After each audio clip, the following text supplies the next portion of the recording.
वन्देऽहं श्रीगुरो श्रीयुतपदकमलं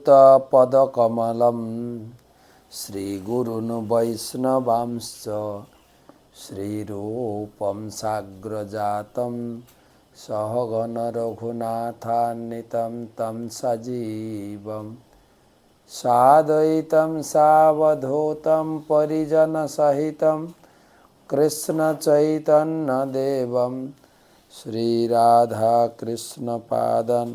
सहगण ललिता श्रीविशाखान्वितांश्च नमो ॐ विष्णुपादाय कृष्णप्रेष्ठाय भूतले श्रीमते भक्तिवेदान्त स्वामिनिति नामिने नमस्ते सारस्वते देवे गौरवाणी प्रचारिणे निर्विशेष शून्यवादी पाश्चात्यदेशतारिणे प्रेमाञ्जनच्छरित भक्तिविलोचनेन सन्त सदैव हृदयेषु विलोकयन्ति जं श्यामसुन्दर अचिन्त्यं गुणस्वरूपं गोविन्दमादिपुरुषं तमहं भजामि। जय श्री कृष्ण चैतन्य प्रभु नित्यानंद श्री अद्वैत गदाधर श्रीवासादि श्री गौर भक्तबिंद। हरे कृष्ण कृष्ण कृष्ण हरे हरे, हरे राम राम राम हरे हरे। ओम नमो भगवते वासुदेवाय। ओम नमो भगवते वासुदेवाय। ओम नमो भगवते वासुदेवाय। नारायणं नमस्कृत्य नरं चैव नरोत्तमं देवीं सरस्वतीं व्यासं ततो जयमुदीरयेत्। तमादिदेवं करुणानिधानं तमालवर्णं सोहितावतारम् अपार संसार समुद्र सेतुं भजामहे भागवत स्वरूपम्। ग्रंथराज श्रीमद् भागवतम महापुराण षष्ठ स्कंद पंचम अध्याय दशम श्लोक থেকে आलोचना प्रसंग नारद मुनिर उपदेश हर्षस्वদের प्रति।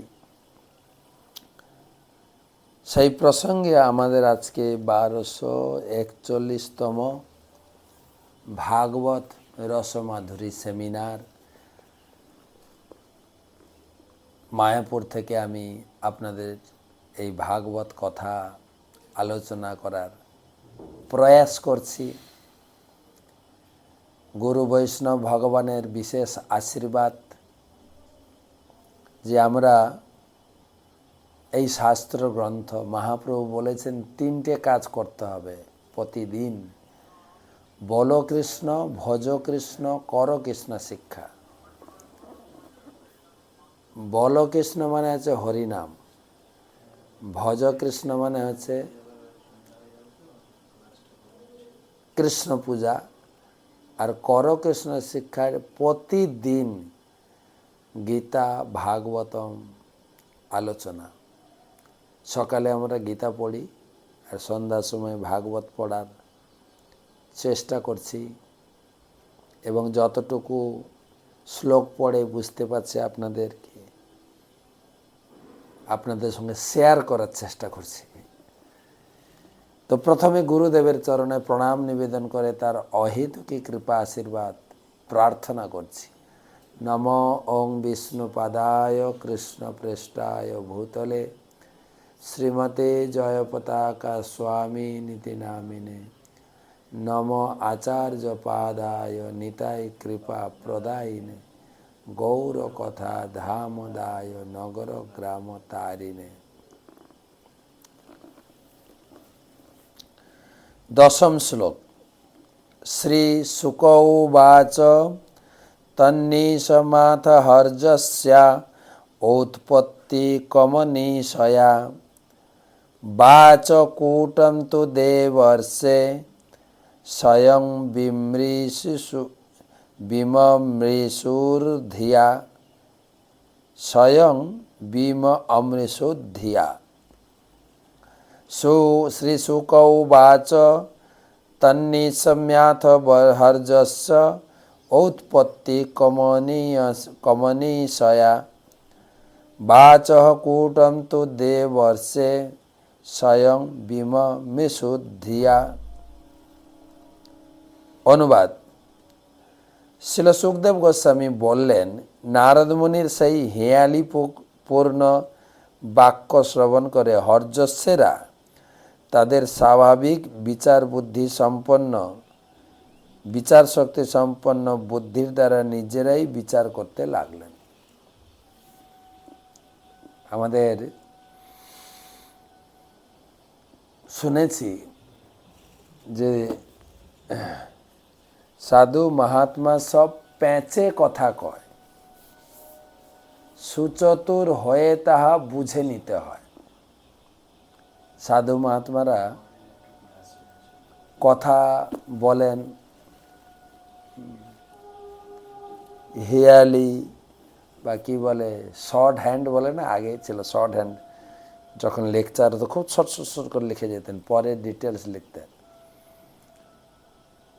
সংক্ষেপে বুঝে নেওয়া বা সাধুরা যা বলেন আকার ইঙ্গিতে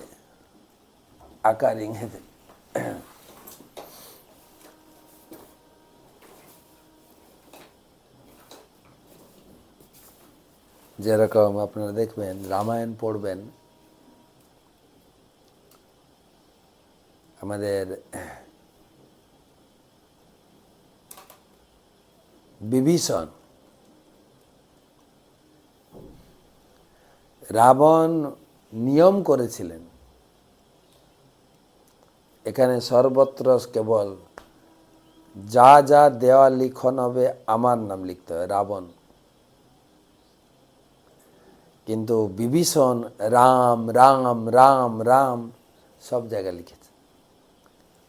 সঙ্গে সঙ্গে খবর গেছে বিভীষণের এই রাবণের কাছে, বিভীষণ এই রাম লিখে, হ্যাঁ আমার শত্রুর নাম তুমি লিখেছ, তোমার জেল জরিমানা মৃত্যুদণ্ড হবে। বুঝলে আমার ভুলটা কি? বলছে তুমি আমার শত্রুর নাম লিখেছ রাম। বলছে না, তোমার হিসাবের ভুল হচ্ছে।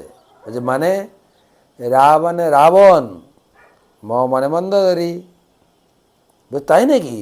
তো ভালো কথা তো, তাহলে পুরো রাজ্যে তুমি লিখো।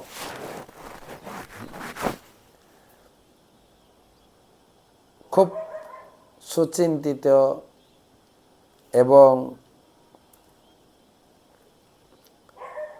আবার একটা কথা আছে না, ভাবুক বুঝে ভঙ্গিতে পণ্ডিত বুঝে ইঙ্গিতে।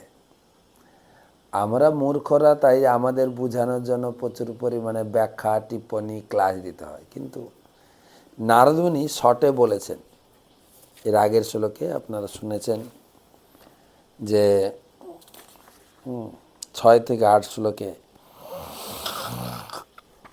সংসারের একটা চিত্র দিয়ে দিয়েছেন সংক্ষেপে। তো আমরা তো অনেকে বুঝতে পারিনি, কিন্তু হর্যস্বেরা তারা তো মহান পিতার পুত্র ছিলেন, তাদের পিতার আশীর্বাদও ছিল। আর আশীর্বাদ না থাকলে নারদমণির মতো ব্যক্তিত্বের সান্নিধ্য পাওয়া যায়? বলছে কোটি জন্মের স্বীকৃতি থাকলে তবে সাধু দর্শন হয়। আর সাধু দর্শন সাধুর কাছে বসে ভাগবত কথা শোনার সৌভাগ্য হয়। তো নারদমণি এসছেন তাদের কাছে। আর যদিও বলা যায় না ভাগ্য থাক না থাক, নারদমণির দর্শন, নারদমণির সান্নিধ্য, নারদমণির উপদেশ তাদের জীবনের মোড় ঘুরে গেছে। আমরা যেরকম কোথায় ছিলাম, গ্রামে কিভাবে চলতাম, জীবনযাত্রা কেমন ছিল,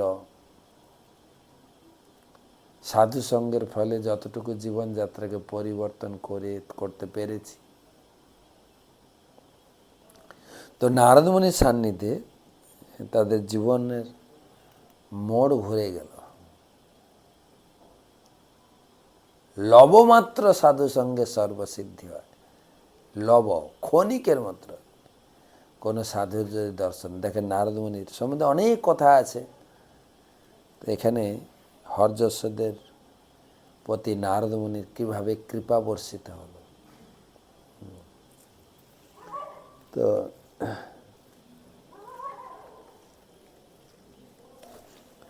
নারদমুনি শটে বলেছেন, এখন হরযশেরা অনুভব করতে শুরু করেছে।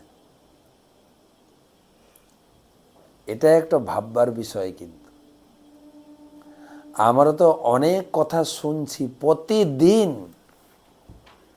জানি না কতটুকু অনুভব করার সৌভাগ্য বা অনুভব করে আমার জীবনযাত্রার প্রণালীকে কতটা পরিবর্তন করতে পেরেছি। তো সেটা একটা বিষয়।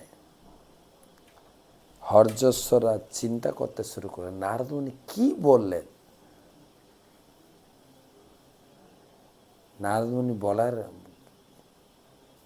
কি বললেন না, তো তারা বসে অনুভব করতে শুরু করল এই কথাগুলির প্রকৃত অর্থ কি ছিল, তিনি কেন এরকম বললেন।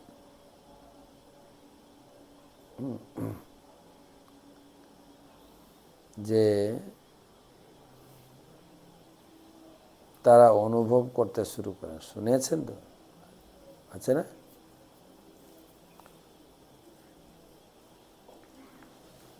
দেখেন, শুনলে হবে না তো, বাজারে অনেক কিছু পাওয়া যায়। ধরুন আপনি আনাজ কিনতে গেছেন বা কোনো কিছু কিনতে গেছেন, পাত্র নিয়ে যান, কিন্তু ব্যাগ বা দোকান থেকে ক্যারি ব্যাগ দেবে। তবে বেশিরভাগ আমরা ব্যাগ নিয়েই যাই, প্রস্তুত হয়ে যাই কিসে নেব জিনিসটা। তেল কিনবেন, তার একটা পাত্র নিয়ে যাবেন, নাকি তেল ব্যাগে নিয়ে আসবেন না। তো দুধ কিনতে যাবেন গোয়ালার বাড়িতে, বাজারে গেলে প্যাকেট পেয়ে যাবেন, কিন্তু গোয়ালার বাড়িতে গেলে প্যাকেট পাবেন না, তো পাত্র নিয়ে যাবেন। যদি গোয়ালা জিজ্ঞেস করে তুমি দুধ কিসে নেবে, না আমার পকেটে ঢেলে দিন, হয় নাকি? প্রত্যেকটা জিনিসের একটা পাত্র থাকে।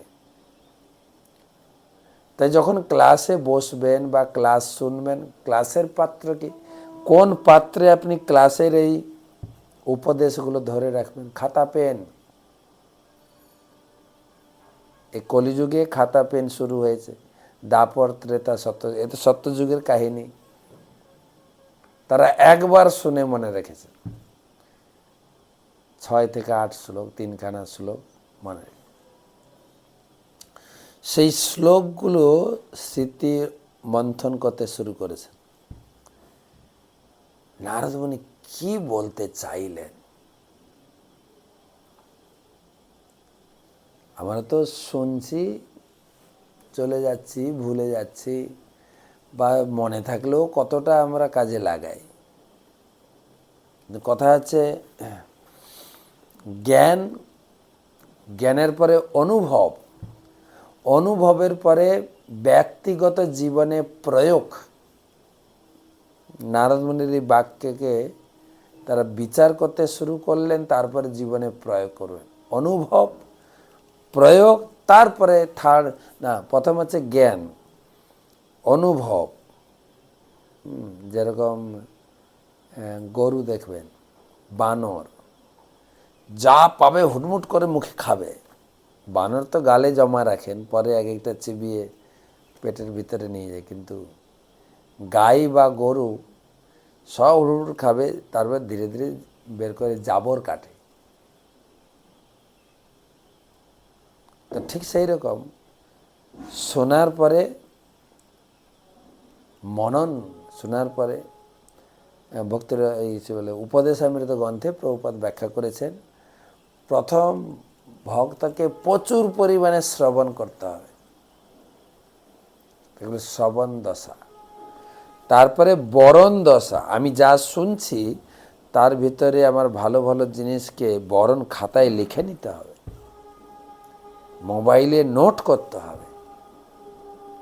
না না, এই যে 1 ঘন্টা মহারাজ ক্লাস দিলেন, 1 ঘন্টা প্রভুরা ক্লাস দিলেন, এই কথাগুলো আমার খুবই ভালো লেগেছে, নোট করে রাখি।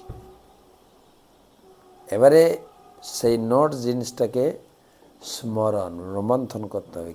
যেরকম হরযশ্বরা নারদ মুনির বাক্যকে চিন্তা করেন, কি বললেন?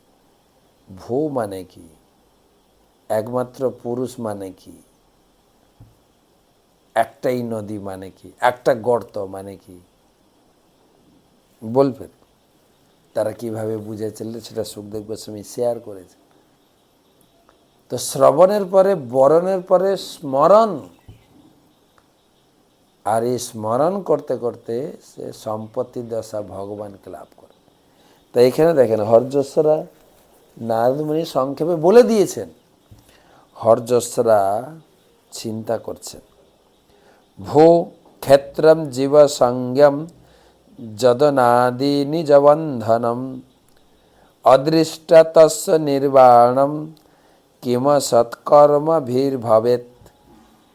ভূ ক্ষেত্রম জীবসংজ্ঞম যবনাদি নিজবন্ধনম অদৃষ্ট তস্য নির্বাণম কিম সৎকর্মভির্ভবেৎ। অনুবাদ: নারদমুনি বাণীর অর্থ এইভাবে হৃদয়ঙ্গম করেছিলেন। প্রথম থেকে শুরু হচ্ছে, কটা শব্দ কেন বিস্তারিত বলা হবে। 10টি রূপক বিষয়। নারদমুনির উপদেশের মধ্যে 10টি রূপক কাহিনী ছিল। যেরকম নারদমুনি এর আগে 4র্থ স্কন্ধে প্রাচীন বহিরীকে তিনি পুরঞ্জনের কাহিনী শোনালেন, রূপক কাহিনী। আর মানে আমরা তো মাঝে মাঝে কোনো কিছু বিষয়, গল্প, কাহিনী বলে শোনাই। নারদমুনিও কাহিনীর মাধ্যমে প্রাচীন বহিরাজকে তিনি শিখিয়েছেন। প্রচেতারা যখন জলের নিচে সমুদ্রের গর্ভে তপস্যায় যুক্ত হলেন, নারদমুনি চলে গেলেন তাদের বাবার কাছে, প্রাচীন ব্রহী। তার কাছে গিয়ে পুরঞ্জনের কাহিনী শুনিয়ে কর্মকাণ্ড থেকে ফিরিয়ে এনে ভক্তিতে নিযুক্ত করলেন। তো এখানে সেই ভূ মানে হচ্ছে পৃথিবী। ভূ শব্দের অর্থ কর্মক্ষেত্র। কর্মের ফলস্বরূপ উৎপন্ন যে জড় শরীর, তা হচ্ছে জীবের কর্মক্ষেত্র। তা তাকে ভ্রান্ত উপাধি প্রদান করে। জীব স্মরণাতীত কাল থেকে বিভিন্ন প্রকার জড় শরীর প্রাপ্ত হয়েছে, যা তার ভববন্ধনের মূল স্বরূপ। শরীর অবিদ্যা জাল, জড় ইন্দ্রিয় তাহে কাল, জীবে ফেলে বিষয় সাগর। এই শরীর একটা বোঝা, তার উপরে জড় ইন্দ্রিয় কেবল জড় দিকে ধাবিত হচ্ছে। আমার প্রতি, আমার এই সংসার বন্ধনে আমাকে আবদ্ধ করছে, আবদ্ধ।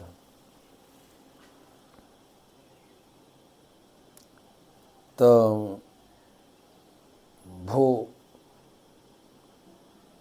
ভূ হচ্ছে কর্মক্ষেত্র, আর সেখান থেকে জীবের কর্মক্ষেত্র হচ্ছে এই জড় শরীর, যা তার ভববন্ধনের মূল কারণ। ভগবদ্গীতায় ভগবান কৃষ্ণ 8ম অধ্যায়ে যে 8টি তত্ত্ব বলেছেন, তার ভিতরে এই একটা হচ্ছে কর্ম। এই কর্মই আমাকে উঠাচ্ছে, আমাকে নরকে গিরাচ্ছে। হ্যাঁ, আচার্যগণ বলেছেন, মোর কর্ম মোর হস্তয় গলায় বান্ধিয়া কুতর্ক বিষয় গর্তে ফেলেছে ডারিয়ে। আমার কর্মই, আমার যে এই জীবন, কখনো সুখের কখনো দুঃখের, এর কারণ আমি নিজেই। কেন আমার কর্ম, আমার এই হাত দিয়ে আগের জন্মে যতটা ভালো কাজ করেছে এই জীবনে ততটা সুখ, এই হাত দিয়ে যত ক্ষতি করেছি, খারাপ কাজ করেছি তার জন্য দুঃখ। তাহলে আমার সুখ দুঃখের জন্য দায়ী হচ্ছে আমি। এটা কাউকে দোষারোপণ করা যাবে না। আমরা অহংকারের দরুন, রাগের দরুন একে অপরকে দোষারোপণ করে তার উপরে তার প্রতিশোধ নেওয়ার চেষ্টা করি, কিন্তু প্রতিশোধ নেওয়া কেউ নেই। কখনো কখনো প্রভুপাদ উদাহরণ দিয়েছেন, খেতে খেতে জিহ্বাতে কামড় লেগে গেছে, রক্তপাত হয়ে যাচ্ছে, কষ্ট লাগছে, তো জিহ্বাতে কে কামড় দিয়েছে? আপনার দাঁত। তো ঠিক সেই রকম আমাদের জীবনের কর্মক্ষেত্র, আমাদের জীবনের সুখ দুঃখ আমি নিজে দায়ী। বলে না, আমার সুখ দুঃখের কারো হাত নেই, কার হাত আছে? আমার হাত। তো সেই শরীরটা বন্ধনের কারণ।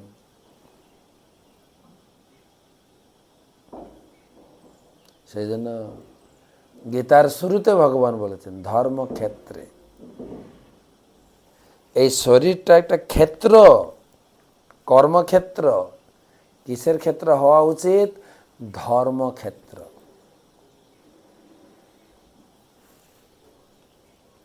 ধর্মক্ষেত্র। আর জীবনটা কুরুক্ষেত্র। সব সময় সংগ্রাম,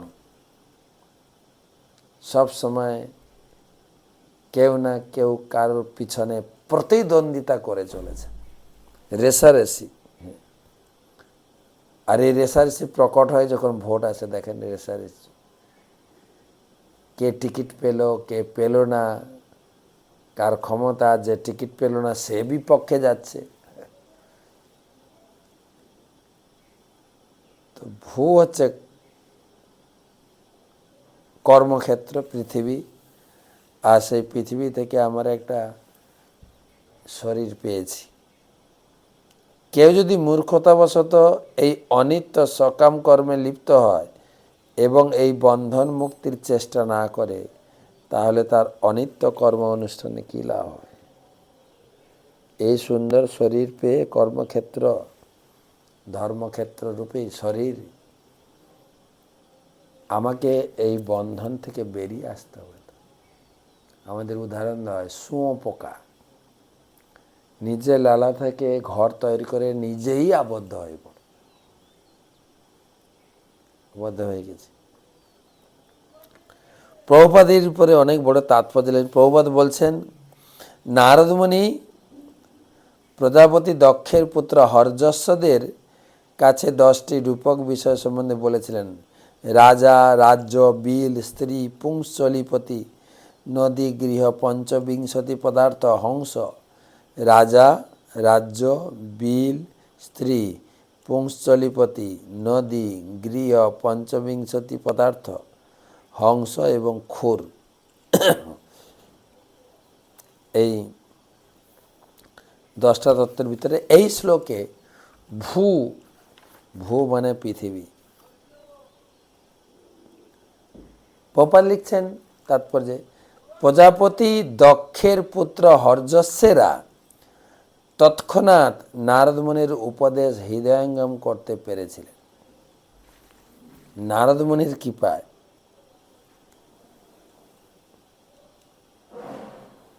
গীতায় ভগবান বলেছেন যে এই পারমার্থিক জ্ঞান বা এই যে গীতা ভাগবতমের জ্ঞান নিজের বিদ্যা বুদ্ধি দিয়ে উপলব্ধি করা যায় না। বলে কী করে উপলব্ধি করা যায়? না, গুরু কৃপা। গীতায় বলেছেন তদ্বিদ্ধি প্রণিপাতেন পরিপ্রশ্নেন সেবায়া। প্রণিপাত লাগবে, গুরুদেবের চরণে শরণাগতি, আর প্রশ্ন, তাহলে গুরুদেব পদে যেতে পারে। গুরুদেবের কৃপায় এই পারমার্থিক জ্ঞান উপলব্ধি করা যায়। অজ্ঞান তিমিরন্ধস্য জ্ঞানাঞ্জন শলাকা, যে গুরুদেব এই অজ্ঞান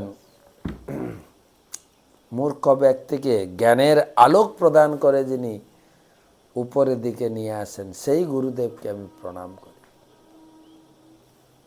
তাই নারদ মুনির কৃপায় হরযশরা উপলব্ধি করেছিলেন। প্রভুপাদ বলছেন, আমাদের এই কৃষ্ণ ভাবনাত্ম আন্দোলন বিশেষ উদ্দেশ্য হচ্ছে এই প্রকার দিব্য জ্ঞান প্রদান করা। নারদ মুনি পরম্পরাতে আমাদেরও একটি কাজ, আমরা এত বড় বড় মন্দির বানিয়েছি, সকাল সন্ধ্যায় লোককে গীতা ভাগবতম শোনাবো, জ্ঞান দেওয়া, সাধুসঙ্গ, ব্যক্তিগতভাবে সঙ্গ করে সে দিব্য জ্ঞান লাভ করার জন্য প্রয়াস করবে। আগে তো গীতা ভাগবতমের জ্ঞান আমাদের মন্দিরে ক্লাস হয়, আর দ্বিতীয়ত গীতা ভাগবতম আমরা লোকের বাড়িতে বাড়িতে প্রতিষ্ঠা করছি। গতকালকে আমরা সে বীরশিবপুরে ছিলাম, ভক্তি চারু কুঞ্জে,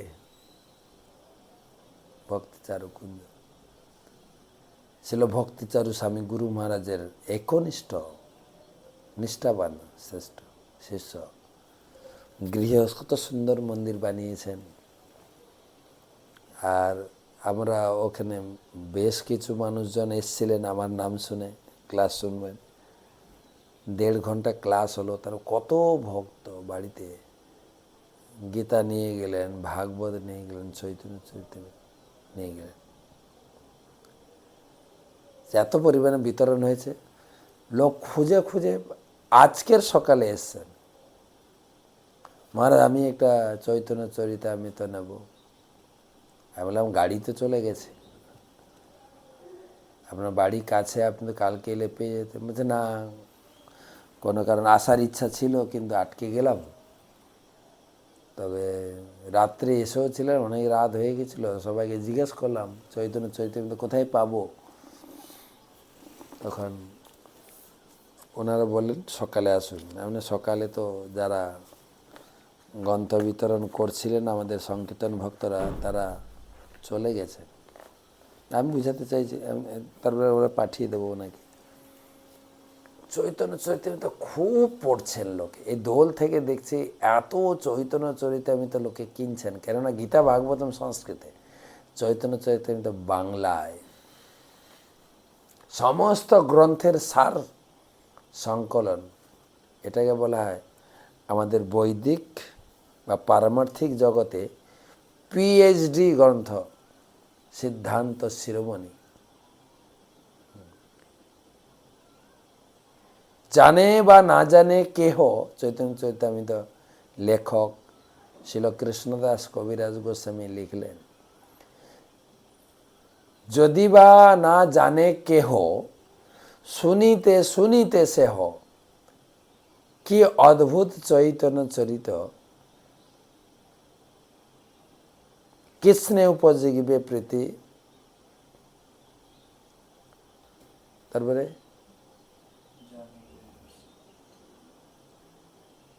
শুনিলেই বড় হয় হিত, জানিবে রসের রীতি। যে ভক্তির যে আনন্দ, ভক্তির যে রসতত্ত্ব কথা, রস বড়া, চৈতন্য চরিতামৃত পাবেন। এমনি তো ভাগবত বলে দিয়েছেন, পিবত ভাগবত রসমালাই, ভাগবতম রসমালাই, আর চৈতন্য চরিতামৃত রস বড়া, রসে ভরা। চৈতন্য চন্দ্রের দয়া করহ বিচার, বিচার করিলে পাবে চিত্তে চমৎকার। জীবনের চমৎকারিতা, জীবনের চমৎকারিতা প্রকাশ করতে চৈতন্য চরিতামৃত পড়ে। চমৎকার। তো সেই প্রভুপাদ লিখছেন, আমরা কৃষ্ণ ভাবনাত্ম আন্দোলন সকলকে এই দিব্য জ্ঞান প্রদান করছি। আমরা সমগ্র মানব সমাজকে দিব্যজ্ঞান প্রদান করার চেষ্টা করছি, যাতে তারা হৃদয়ঙ্গম করতে পারে এবং এই কর্মক্ষেত্ররূপী শরীরকে ধর্মক্ষেত্রে পরিণত করতে পারে। কর্মক্ষেত্র থেকে ধর্মক্ষেত্র।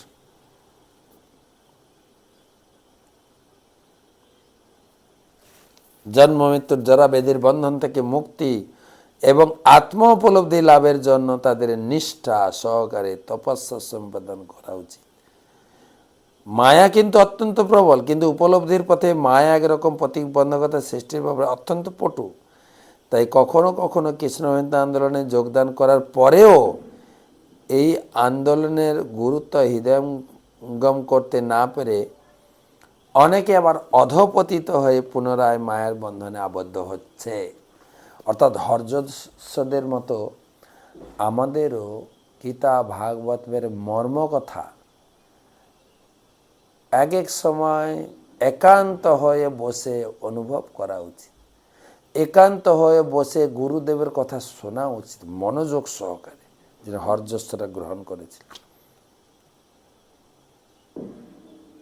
যার যত বেশি গুরুদেবের প্রতি নিষ্ঠা, যস্য দেবে পরা ভক্তি যথা দেবে তথা গুরৌ তস্যৈতে কথিতা হি অর্থা প্রকাশন্তে মহাত্মন। ভগবানের প্রতি যেরকম আপনার ভালোবাসা, একই প্রকার ভালোবাসা গুরুদেবের প্রতি, তাহলে আপনার জীবন সফল। আমাদের আজকে হয়ে গেল 23 তারিখ, 24, 25, 26, 27 তারিখে রামনবমী। গুরুদেব তার এত ভক্তের মধ্যে একজনকে পছন্দ করেছেন, তাকে সন্ন্যাস দীক্ষা দেবেন। তিনি অন্য কোনো ব্যক্তিত্ব নন, তিনি হচ্ছেন বাংলাদেশের একমাত্র চন্দ্র, চারুচন্দ্র প্রভু। গুরু মহারাজের একদম একনিষ্ঠ একজন সেবক, শিষ্য, প্রচারক এবং গুরু সেবা পরায়ণ। তারপরে দিন 28, 29, 30 গুরুদেবের জন্মদিন পালন হবে। গুরুদেবের প্রায় 80,000 শিষ্য।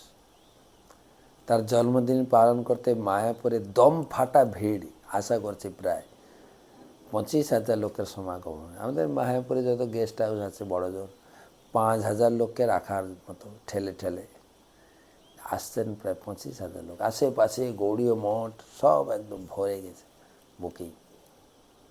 বিশাল প্যান্ডেল লাগছে মাঠে, যেখানে গুরুদেব তার জন্মদিনে স্টেজে বসে সবাইকে দর্শন দেবেন, কৃপাবাড়ি বর্ষণ করবেন। আর যারা তার শিষ্য, দীক্ষিত, আশ্রিত, শুভাকাঙ্ক্ষী সবাই ছুটছেন।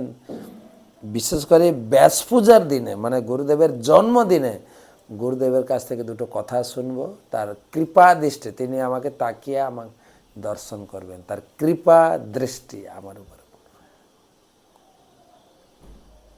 এবং ওই দিন যে কথাগুলো উনি বলেন হৃদয় থেকে, গুরুদেবের হৃদয় থেকে প্রকাশিত মুখরামিন্দ শিষ্যের হৃদয়কে স্পর্শ করে যায়। প্রায় 15,000 লোক একদম নিশ্চুপ হয়ে ধ্যান সহকারে কথাগুলো শুনবেন। এখানে সেটাই বলছে, গুরুদেবের প্রতি কৃপা বা নিষ্ঠা পরায়ণ না হলে কি করে বৈদিক জ্ঞান, গীতা ভাগবতের জ্ঞান হৃদয়ঙ্গম করবে। এক এবে সরস্তজ্জ ভগবান শাস্ত্রয় পরঃ তম দৃষ্টাৎ ভবম পুংসম কিমসৎ কর্মভীর ভবেত। এক এব সরস্তুর্য ভগবান শাস্ত্রয় পরঃ তম দৃষ্টাৎ ভবম পুংস কিমসৎ কর্মভীর ভবেত। নারদমুনি বলেছিলেন, একটা রাজ্য রয়েছে, একমাত্র পুরুষ রয়েছেন। হর্যরা এই উক্তির তাৎপর্য তারাও বুঝেছিলেন। একমাত্র ভক্তা হচ্ছেন পরমেশ্বর ভগবান, যিনি সর্বত্র সব কিছুর পর্যবেক্ষক, তিনি ষড়ৈশ্বর্যপূর্ণ, সর্বতোভাবে স্বতন্ত্র, তিনি কখনো জড় প্রকৃতির গুণের অধীন নন, কারণ তিনি সর্বদা এই জড় সৃষ্টির অতীত। মানব সমাজ যদি তাদের উন্নত জ্ঞান ও কার্যকলাপের দ্বারা পরমেশ্বর ভগবানকে না জেনে তাদের কেবল তাদের অনিত্য সুখের জন্য দিন রাত কুকুর বিড়ালের মতো পরিশ্রম করে, তাহলে তাদের সেই কার্যকলাপ, তাদের সেই সমস্ত কার্যকলাপ কি লাভ? একজন পুরুষ, তার কোনো প্রতিদ্বন্দ্বী নেই। এই জগতে সবার প্রতিদ্বন্দ্বী। তৃণমূল বিজেপির প্রতিদ্বন্দ্বী, বিজেপি তৃণমূলের প্রতিদ্বন্দ্বী, বা অন্যান্য পার্টি। আর এইটা নিয়ে আমাদের মিডিয়া জগতে তো খুব মজার ব্যাপার। মিডিয়াদের এখন মানে ভুরি ভোজন চলছে, ভুরি ভোজন মিডিয়াদের। কে কার বিরুদ্ধে কত কথা বলল, আর কিছু নিউজ নেই। কিন্তু এখন মিডিয়া পুরো দেখেন, নন্দীগ্রামে কি হচ্ছে, ভবানীপুরে কি হচ্ছে। মিডিয়াদের ভুরি ভোজন কি না, দুই পার্টির বক্তব্য এবং গালাগালি লোককে শোনাও। যে সংবাদ মাধ্যম কিছু ভগবানের কথা শোনাবেন, কিছু জগতে কিছু ভালো বার্তা, ভালো কাজের প্রশংসা করবেন, সন্ধান দেবেন না তো। আর এখন পুরো নেটে খুঁজবেন, একদম হট খবর, বাজার সরগরম, ভবানীপুর প্রতিদ্বন্দ্বী। যতটা রসিয়ে যে যতটা বলতে পারবে তার ভিউ তত বেশি। কিন্তু এখানে ভগবানের কেউ প্রতিদ্বন্দ্বী নেই। নারদ মুনি বলেছেন একমাত্র পুরুষ, যার কোনো প্রতিদ্বন্দ্বী করবেন কি করে, তার সমানও কেউ নেই, তার ঊর্ধ্বেও কেউ নেই। গীতায় বলেছেন মত্য পরতরং নান্যৎ কিঞ্চি দস্তি ধনঞ্জয়। আমার সমান বা আমার থেকে একটু উঁচু এইরকম ব্যক্তি জগতে কেউ নেই। তো প্রতিদ্বন্দ্বী কে করবে? সেই অপ্রতিদ্বন্দ্বী ব্যক্তির সঙ্গে যুক্ত হলে আমাদের জীবনটাও প্রতিদ্বন্দ্বিতা জীবন থেকে মুক্ত হতে পারো। না হয়তো প্রতিদ্বন্দ্বিতা থাকবেই। লড়াই করে জিতে গেলেও 26 সালে সে যে পার্টি জিতুক, তার মানে নয় যে এই 5 বছরে আপনার প্রতিদ্বন্দ্বী কেউ থাকবে না। 5 বছরের প্রতিটা দিন, প্রতিটা মুহূর্ত, প্রতিটা ঘন্টা প্রতিদ্বন্দ্বী। ভালো কাজ করতে যাবেন প্রতিদ্বন্দ্বী, খারাপ কাজ করতে যাবেন প্রতিদ্বন্দ্বী, সব কিছু। তো এখানে বলছেন যে একমাত্র পুরুষ আছেন যার কোনো প্রতিদ্বন্দ্বী নেই, তিনি হচ্ছেন পরমেশ্বর ভগবান। তিনি অপ্রতিদ্বন্দ্বী। কোন আচার্য বা শিল প্রভুপাদ ভাগবতকে বলেছেন অপ্রতিদ্বন্দ্বী শাস্ত্র। There is no comparison, there is no competition, like Shrimad Bhagavatam. প্রত্যেকটি শব্দ, প্রত্যেকটি শ্লোক, প্রত্যেকটি line good for human being, সমস্ত জগতের মঙ্গলের জন্য। অপ্রতিদ্বন্দ্বী শাস্ত্র ভাগবত। ভগবান যেরকম অপ্রতিরোধ্য, অপ্রতিদ্বন্দ্বী, ভাগবত সে প্রভুপাদ বলেছেন তার লেকচারে, এমন একটি শাস্ত্র শ্রীমদ্ ভাগবতম, তার কোনো প্রতিদ্বন্দ্বী নেই, তার কোনো প্রতিযোগিতা নেই। তাই হর্যশ্বর বুঝেছিলেন যে ভগবান, যার কথা নারদ মুনি আকার ইঙ্গিতে বলছেন, যে সেই অপ্রতিদ্বন্দ্বী ব্যক্তিত্ব একমাত্র পুরুষ পরমেশ্বর ভগবান, যেটা হর্যশ্বরা আকার ইঙ্গিতে নারদ মুনির নির্দেশ বাক্য অনুভব করেছিল। তো আজকে দুটো জিনিস মনে হয় পড়লাম, একটা হচ্ছে ভূ আরেকটা আছে ঈশ্বর। দুটো জিনিস আমরা পড়লাম, সময় তো হয়ে গেল, তো ধারাবাহিক আলোচনা চলবে। তো এখন মায়াপুর থেকে কয়েকদিন আপনাদের এই ভাগবত রসের মাধুরী শোনাবো। আমাদের মায়াপুরে গুরুদেবের ব্যাস পূজার প্রস্তুতি পর্ব। ভক্তরা ছুটে আসেন ব্যাস পূজার দিন, কিঞ্চিত হলেও গুরুদেবের একটু সেবা করে। আর গুরুদেব পছন্দ করেন একটা সেবা, গ্রন্থ বিতরণ, গ্রন্থ দান। প্রভুপাদ আমাকে বলে গেছেন 10,000 বড় গ্রন্থ, 1 লক্ষ ছোট গ্রন্থ প্রতি মাসে বিতরণ করবে। তো আমি এখন একটু অসুস্থ, আমি হুইল চেয়ারে চলি, আমি প্রভুপাদের নির্দেশকে পালন করতে আমাকে তোমরা সবাই সাহায্য করো, গীতা দান করো। 77টা গীতা, 77তম তার জন্মতিথি পালন হবে। 77টি গীতা বা 51টি, আপনার সাধ্য মতো 11টি গীতা গরু মাঝের এই ব্যাস পূজাতে দান করুন। তো শুভরাত্রি, আজকে এখানে রাখি, কালকে আবার আসে দেখা।